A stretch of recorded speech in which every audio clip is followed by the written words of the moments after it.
بات کریں تو آپ کیا سمجھتے ہیں؟ اگر آپ ٹھیک ہے، اصولی طور پر مجھ سے یہ سوال کریں تو میں بھی یہ کہوں گا کہ میں فوجی عدالتوں کے خلاف ہوں، ٹھیک، لیکن میں فوجی عدالتوں کے اس لیے خلاف نہیں ہوں اب کہ جو جرائم ہوئے ہیں 9 مئی کو، جن لوگوں نے وہ پلان کیا، جن لوگوں نے وہ جرائم کمٹ کیے، ان کو 2 نہیں 10 بار سوچنا چاہیے تھا کہ وہ کیا کرنے جا رہے ہیں۔ چلیں تو پھر ان کو کرمنل کورٹس میں ہونے دینا، مطلب یہ میں- ان کے فائدے کی تو آپ میں نے نے بات کر آپ دی۔ کو یہ عرض کر دیا کہ اگر یہ اپیل میں یہ فیصلہ نل اینڈ وائڈ نہیں ہوتا تو پھر یہ مقدمات انسداد دہشت گردی میں چلیں گے اور ان کی سزاؤں پہ بیٹھ کے میں اور آپ پھر پروگرام کر رہے ہوں گے کہ جس کو کہتے ہیں ہونا ہے مزہ جی، وہ جس کو کہتے ہیں نا پتہ چل جائے گا، پتہ نہیں چل جائے گا، لگ پتہ جائے گا، کیونکہ وہاں بھی سزائیں بہت ہی خوفناک ہیں اور وہاں بھی گنجائش بہت زیادہ ملزموں کے پاس نہیں ہوتی۔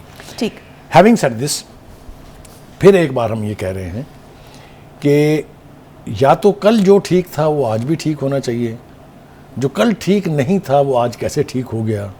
یہ عدالتیں بہت ضروری تھی، اسی سپریم کورٹ نے 1 سے زیادہ مرتبہ کہا، یہی عدالتیں بے معنی ہیں، نہیں ہونی چاہیے۔ اب وہ کیا ہے نا، کسے وکیل کریں، کس سے منصفی چاہیں، اب بتائیں پوچھیں کس سے۔ بٹ لیکن میں یہ کہہ رہا ہوں کہ کسی کے ساتھ زیادتی نہیں ہونی چاہیے، چاہے وہ ملٹری کورٹس ہیں، چاہے وہ انسداد دہشت گردی کی عدالتیں ہیں، چاہے وہ جنرل عدالتیں ہیں۔ انصاف ہونا چاہیے اور انصاف ہوتا ہوا دکھنا چاہیے، اور اگر یہ کرائیٹیرین ہے تو پھر میں اور آپ اچھی طرح سے اسیوم کر سکتے ہیں کہ ان لوگوں کی جنہوں نے 9 مئی کا جرم کیا تھا ان کی فیٹ کیا ہونے جا رہی ہے۔ ٹھیک، تو بخاری صاحب اس کے قانونی پہلوؤں پر تو ہم نے بات کر لی، لیکن اس کے سیاسی پہلو کیا ہو سکتے ہیں اس فیصلے؟ دیکھیے سیاسی پہلو تو بڑے واضح ہیں۔ ایک جماعت نے یہ سارے جرائم کمٹ کیے تھے، دوسری جماعتیں چاہتی ہیں کہ جی ان کو آپ مثال بنا دیں اور ان کو تباہ کر دیں۔ یہ سیاسی اعتبار سے ایک بال گیم ہے کہ وہ بال اس طرف پھینک رہا ہے، دوسرا بال اس طرف پھینک رہا ہے، لیکن اس کو سیاست کی نظر نہیں ہونے دینا چاہیے۔ میرے خیال سے عدالتوں کو، چاہے وہ فوجی ہوں، چاہے وہ انسداد دہشت گردی کی ہوں، انہیں میرٹس کو سامنے رکھ کے فیصلے کرنے چاہیے تاکہ کوئی یہ انگلی نہ اٹھا سکے کہ کسی کے ساتھ ناانصافی ہوئی ہے۔ میرے خیال سے اس سے زیادہ ہم اس کے اوپر بات نہ کریں تو زیادہ بہتر ہوگا۔ اب آج جناب دوسرا ایشو جو آپ نے چھیڑا ہے سائفر کیس وہ ہے میں سائفر جو کیس۔ فرد جرم عائد کر دی گئی ہے۔ دیکھیں جناب، گزارش یہ ہے کہ فرد جرم تو عائد ہونی تھی اس لیے کہ باقاعدہ ڈیٹ دی گئی تھی اسی کام کے لیے۔ آج کورٹ نے یہ کہا بھی کہ جناب آج اور کوئی کام نہیں ہو سکتا، آج تو یہ فرد جرم عائد ہونی ہے۔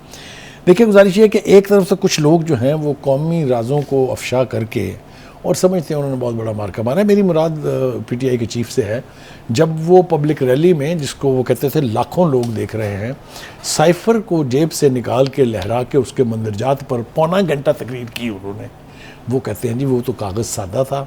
اب یہ اتنا بڑا جھوٹ وہ قوم سے اس وقت بول رہے تھے، یہ کہتے ہوئے بھی لوگوں کو کوئی شرم نہیں آتی ہے۔ پھر اس کے بعد پی ٹی آئی کی پوری قیادت نے، اس کے سوشل میڈیا ہینڈلرز نے، اس کے یوٹیوبرز نے اس کو ایک کیمپین کی شکل دی۔ مہینوں، ایک دن، 2 دن، ہفتوں نہیں، ایک نیریٹو بلڈ کیا گیا کہ امریکہ نے پاکستان میں ایک حکومت کو الٹنے کے لیے سازش کی ہے فوج سے مل کے۔ وہی جنرل باجوہ اور جنرل فیض حمید جو موجد تھے اس عمران پروجیکٹ کے، ان کو گالی بھی عمران خان نے دی ہے اور کسی نے نہیں دی ہے۔ ہیونگ سیڈ دیٹ، دیکھیں گزارش یہ ہے، اس سے مفر اور فرار تو ممکن نہیں ہے۔ دا فیکٹ ریمینس کہ آپ نے پہلے اس کو لہرا کے اس کے اوپر بیانیہ بنایا، پھر آپ اس کو گھر لے گئے، پھر اس بیچ میں ایک آڈیو لیک ہوئی اگر آپ کو یاد ہو اعظم خان صاحب کی اور خان صاحب کی آواز میں، جس میں کہا گیا کہ اس کے ساتھ ہم کھل کے کھیلیں گے۔ اور پھر اس کے بعد جو وعدہ معاف گواہ بنے 2 بڑے کریکٹر اس پورے ایپیسوڈ کے، جن میں ایک اس وقت کے امریکہ میں سفیر اسد مجید موجودہ سیکرٹری خارجہ ہیں، اور دوسرے اعظم خان جو آپ کے پرنسپل سیکرٹری تھے۔ اور ایک سہیل محمود بھی جو اس وقت سیکرٹری خارجہ۔ یہ تو 3 بڑے کریکٹر ہیں نا، اس کے علاوہ 28 گواہ ہیں۔ گواہوں نے کیا کیا ہے؟ انہوں نے بیان ریکارڈ کرائے ہیں، ویڈیو پر بھی، آڈیو پر بھی، اور 161 164 کے تحت جو مجسٹریٹ کے سامنے ہوتے ہیں۔ لہٰذا وہ بیان دینے والا بڑی آسانی سے اپنے بیان سے پھر نہیں سکتا۔ جب اتنی سالڈ ایویڈنس آپ کے ساتھ، آپ کے خلاف موجود ہو، تو اس کیس میں بھی بچنے کی میں بالکل اس حق میں نہیں ہوں کہ کسی سیاسی جماعت کو یا اس کے لیڈر کو ایلیمینیٹ کیا جائے۔ میں I will be the last person, but اگر آپ نے میرٹس پہ فیصلہ کرنے کا نعرہ لگانا ہے، جو کہ ہم لگاتے رہتے ہیں، تو میرٹس پر اگر جو فیصلہ ہوگا تو اس کی سزائیں بھی بڑی خوفناک تو ہیں۔ بخاری صاحب میرٹس پہ یہاں پر بڑا سوال اٹھتا ہے کہ میرٹس کون ڈیسائیڈ کرے گا، کیونکہ میرٹس کون ڈیسائیڈ کرتا ہے یہ میرے سامنے بھی ہے، آپ کے سامنے بھی ہے، سب کے سامنے۔ دیکھیے گزارش یہ ہے کہ کچھ میرٹس ایسے ہوتے ہیں جو ڈسکور کرنے ہوتے ہیں، کریدنے ہوتے ہیں، کھنگالنے ہوتے ہیں۔ کچھ میرٹس ایسے ہوتے ہیں جو سرفیس پہ زمینی حقائق کے مطابق آنکھوں کے سامنے ہیں۔ سائفر پر کھیلا میں تو نہیں ہوں، حضرت صاحب کھیلے تھے۔ سائفر کو گھر میں تو نہیں لے کے گیا، حضرت صاحب لے گئے تھے۔ سائفر کو مجھ سے گم گیا ہے میں نے تو نہیں کہا تھا، حضرت صاحب نے کہا تھا۔ تو پھر مجھے بتائیے فرار کہاں ہے؟ تو جب یہ ساری حقیقتیں ہم سب کے سامنے ہیں، یعنی یہ وہ باتیں ہیں جو میرے اور آپ کے علم میں ہیں، تو پھر ایسے حوالے سے تو کیا عوام کے علم میں بھی یہ ساری باتیں سب عوام نے تقریریں ان کی سنی اور سن کے اس پہ بھی گائے بھی اور لہرائے بھی۔ یہ کوئی ایسی بات نہیں ہے جو انہوں نے چھپ کے کی تھی جس کو ہم کہیں سے کرید کے لائے ہیں، یہ سب پبلک سٹیٹمنٹس ہیں ان کے، اور اس کا انہیں جو سامنا بھی کرنا پڑے گا اور ان کو بھگتنا بھی پڑے گا۔ ایک بات تو یہ ہو گئی۔ دوسری بات یہ ہے کہ یہاں بھی اس کے ان بلٹ نقصانات کیا ہیں اس کو تو آپ ابھی ایک طرف رکھ دیجئے۔